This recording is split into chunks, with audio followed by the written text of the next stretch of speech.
Hi, my name's John Byrne, and I'm a professor of useful art at Liverpool John Moores University. And I'm also, alongside Alessandra Saviotti, one of the research leads on the project Decentralising Political Economies, which we develop in association with the Whitworth Art Gallery in Manchester, Association of Arts AUTL. And I'd like to give Alessandra a quick opportunity to introduce herself properly as well. Thank you, John. My name is Alessandra Saviotti. I'm a long-term collaborator of the Associazione d'Arte Útil, and I'm also a PhD candidate at the Liverpool John Moores University. And for this project DPE, I'm the toolkits editor. So I'm glad to be here today, John, so we can discuss a little bit more of the development of DPE. Yeah, well, it's an exciting time, isn't it, Alessandra? In 2 weeks' time, more or less, actually just over a week's time, on June the 30th, 2023, for posterity's sake, at the Whitworth Art Gallery, the exhibition Economics, the Blockbuster is going to open. And one of the things that we'll be doing with DPE is running alongside Economics, the Blockbuster, for the duration of its showing, for the duration of its opening at Whitworth, which will run from through July through October. And we'll be hoping to stage discussions and interviews with people who are participating in the show. And we'll also be wanting to unpack some of the key issues which are going to come out of the show. And as we've always done with the Decentralising Political Economies platform, we're not simply wanting to respond or showcase or give snapshots of what is already there. We're going to work with and use the show and speak with people who have contributed to the show and people who are responding to the show as a means to hopefully develop further knowledge and to move some of the key issues that we've been looking at via DPE and in our collaboration with the Whitworth Art Gallery and Association of Art and UTL over these past years. And to do that, we've developed a document which has been on the DPE website, dpe.tools, which you should already know because you're here, for the last couple of months, which you can find if you click on the further information link at the bottom of the homepage, current illustration, which is a wonderful map by the artist and activist Owen Griffiths. And what we sought to do with that document really is to try and frame some key questions, and from that, a set of key issues that we want to talk to people with and about via this next stage of decentralising political economies. And the reason we've done this is because we want to collaboratively develop decentralising political economies as a research platform, and as we've just said, and as we've agreed as editors alongside Poppy Bowers from the Whitworth Art Gallery of the Decentralising Political Economies platform and project, we don't just want it to be just a pinboard of responsive discussions. We want to really try to establish knowledge and new ideas and lines of flight and discover some emergencies. So the three key simple issues that we decided to look at are: 1, rethinking economics; 2, rethinking the uses of art; and 3, rethinking how we live together. And they kind of go quite well together. Following that, there are 3 categories of rethinking which we've developed between us and that we're proposing. And what I'm going to ask you to do, Alessandra, is would you maybe take us through those, because you did an awful lot of work developing some of the core foundations of this thinking in the initial DPE symposium. Yeah, thank you, John, for give us this overview of the process towards also the exhibition so far, and how DPE has functioned as a public research platform. Honestly, this is what we were thinking at the beginning, and hopefully this is what we are working towards. So I think that, just to add a little bit more to what you already said about DP and how it was conceived, I think it's very important to say that we always thought about DP not just as a project, but really a place where we could all, let's say, convene in one way or another, like, for example, reading one of the essay, reading one of the articles, or try to use one of the toolkits that we developed, or just having a look at what we were talking about through the blogs, etc., as a way to prepare or provide or think about different tools that could emerge from the context that we are familiar with, which is the context of the art, in order to actually address these three questions that, or three macro topics that you already mentioned, such as rethinking economics, rethinking the uses of art, and rethinking how we live together. And we did so because let's say the overarching topic is the economy. So how do we address this apparently very complex topic from the context of the art, and how can we provide or like think about tools to intervene if we want to change, let's say, the economic system we live in.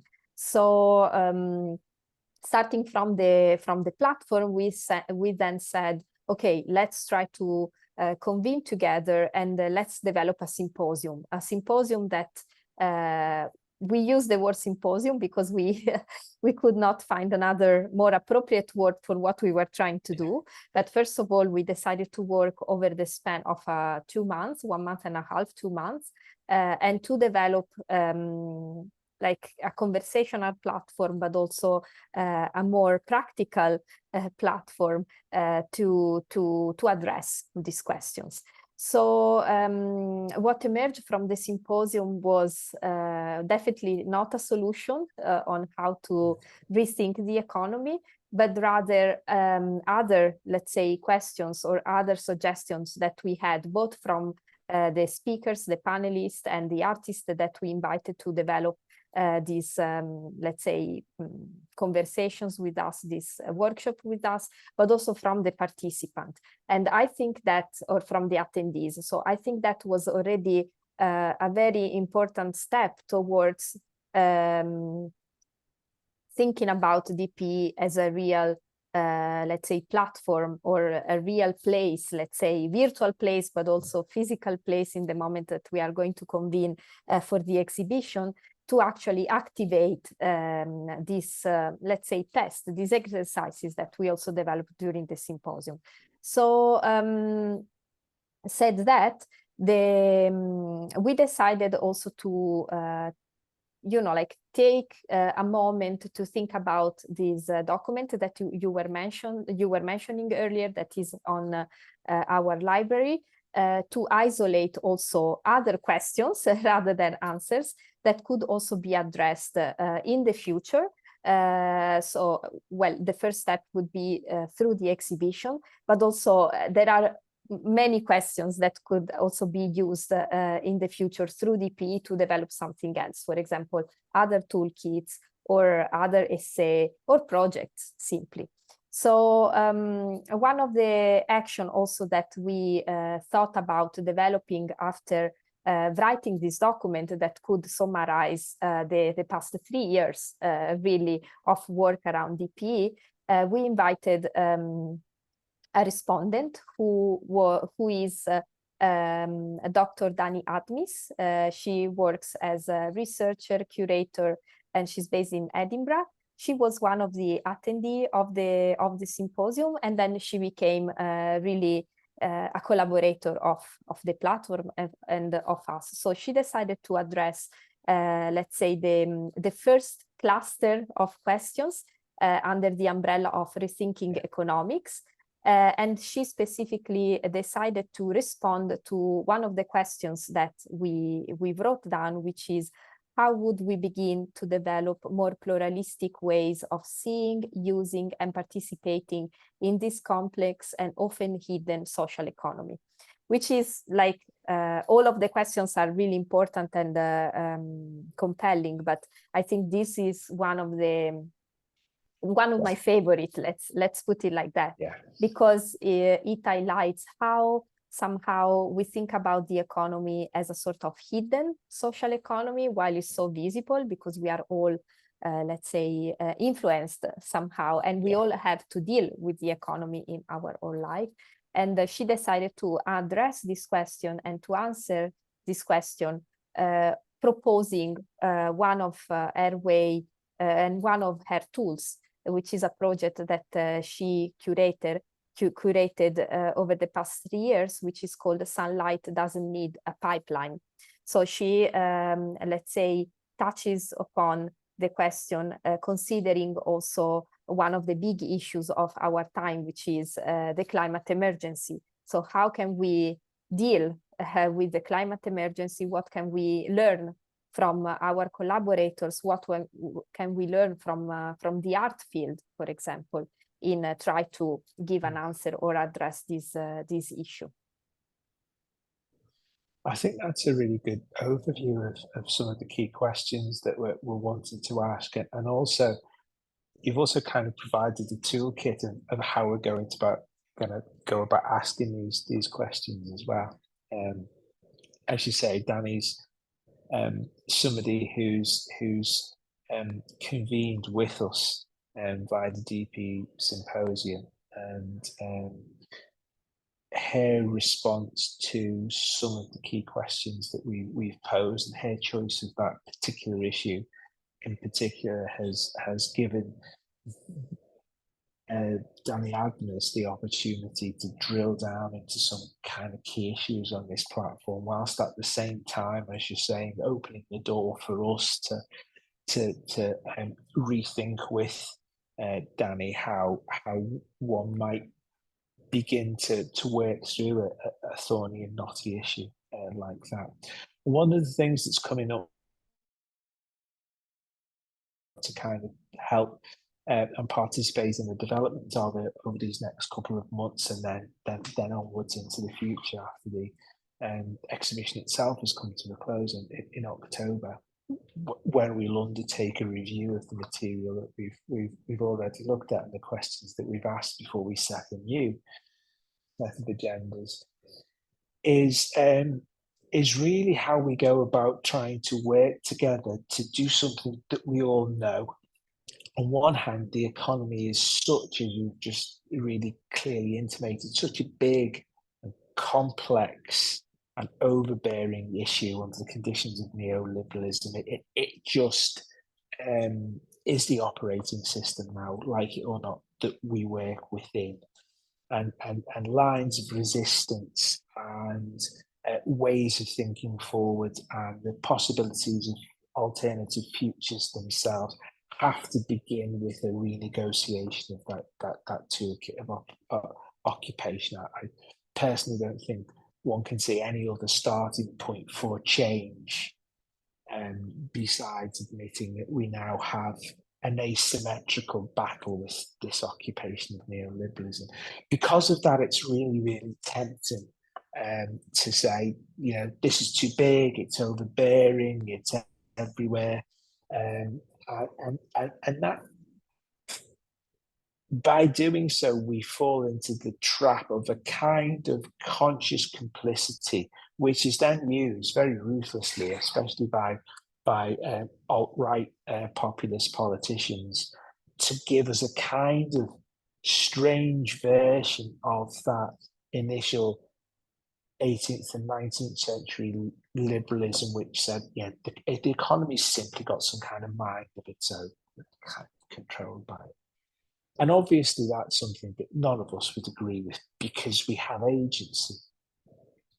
And I think what we're looking at with this exhibition and some of the discussions through it, as you've clearly outlined, the way Danny so beautifully begun that conversation, is to say, okay, yeah, we know that, but what steps do we take? How do we rescue some specificity, locality, agency within this complexity?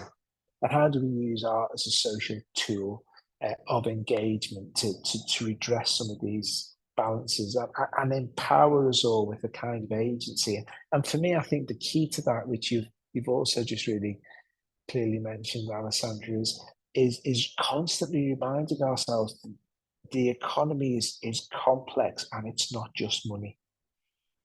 Yeah. Power would like to tell us that it's just money, but it's so much more than that. That's just one way of forming exchange, and it's one way of instrumentalizing measurement. But there are other ways. So I think for me, one of the key things that you've raised and Danny's raised, and I think that we can begin to look at through this exhibition and this show, and our work with fellow constituents and conveners through this exhibition, is to start chipping away at that re-empowerment, that we have some form of way of being able to reconcile ourselves and each other with this often overbearing monolith in a very, very strange and suddenly frightening global political and economic landscape. It's certainly not the sunny future that we were promised in the global north after the collapse of the Eastern Bloc. Yeah, I think one of the devices, for example, that we have been using through DPE, but also for the exhibition, is mapping, like the practice of mapping, which is something that emerged, for example, during it emerged in the toolkits section of the website. So we, together with artist Owen Griffith, we developed an exercise called a capitalist reading of our usual breakfast, which was about that, like try to understand while we are having breakfast, where the food is coming from, as an excuse to understand our relationship, for example, with the traders that are putting literally our food on our table. And this was essentially a mapping exercise. And currently we have on the homepage of DPE the diagram that you mentioned, which was again drawn by Owen Griffith.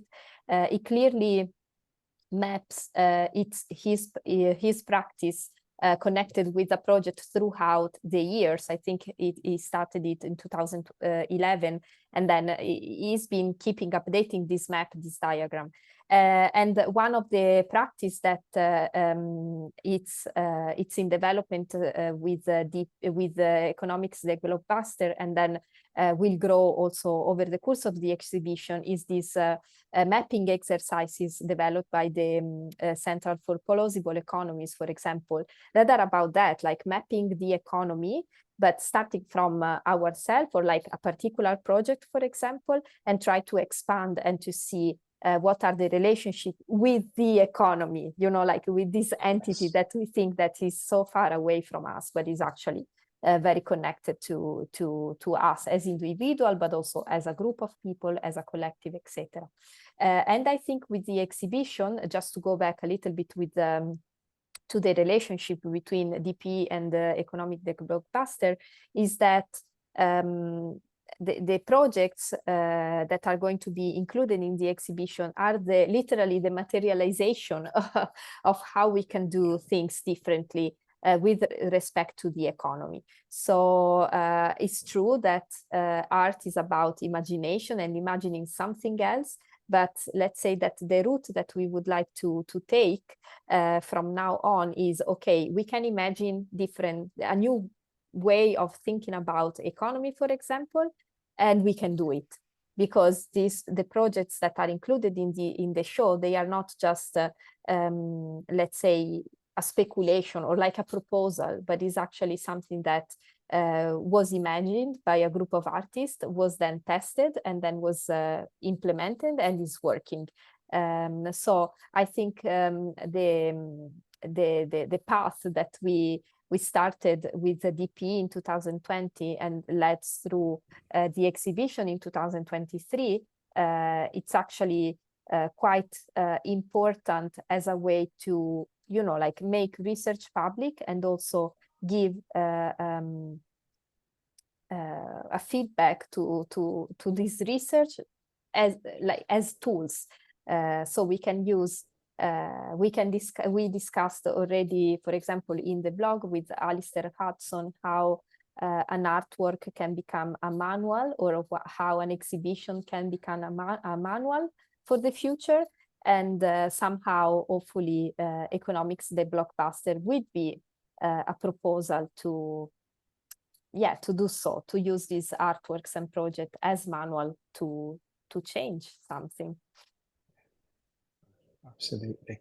I think it's a really exciting few months that's about to open up, and whether you're somebody who's going to come to Economics the Blockbuster and put your phone in front of a QR code and find your way to DPE tools, or whether you're somebody who's already part of our growing collaborative community, you'll be hearing a lot more from us over the next couple of months, and as we will encourage participants in and contributors towards the show itself to join us in unpacking some of these questions and developing some of our ideas and knowledge, and just maybe super quickly before we go as well, for those people who haven't used the platform before, it's quite a straightforward platform, and we wanted to do it that way.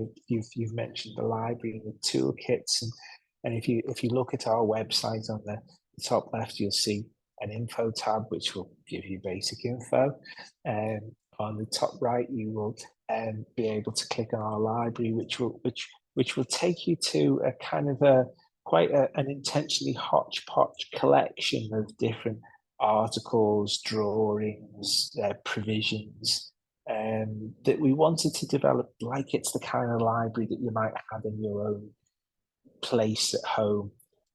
However, you'll be able to also click at one of the icons. There's a play icon, there's a listen icon, there's a viewing icon, to be able to see all of the resources that we have in some kind of order as well. We have a blog, and the blog, which you'll find this video on, is an ongoing contribution in which ourselves and all of the people will talk through some of these key issues and talk about things that go in the library, etc. So we're developing sort of a research platform. And then perhaps, in a sense, most importantly is the toolkits tab, which is something that we know, Alessandra, is something that you've helped develop via your own practice and your work with the Association of Arte Utile.